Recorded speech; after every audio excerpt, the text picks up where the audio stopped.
আসসালামাইকুম। আজকে আমি দাঁড়িয়ে আছি ঢাকা টু রংপুর যে মহাসড়ক, এই মহাসড়কের ফ্লাইওভারের মধ্যে।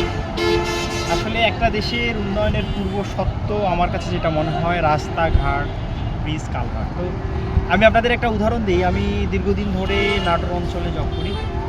সো আমি 2012-13 দিকে কথা বলি, তখন মোটরসাইকেল নিয়ে যাইতে সময় লাগতো 7 ঘন্টার উপরে এই রংপুরে।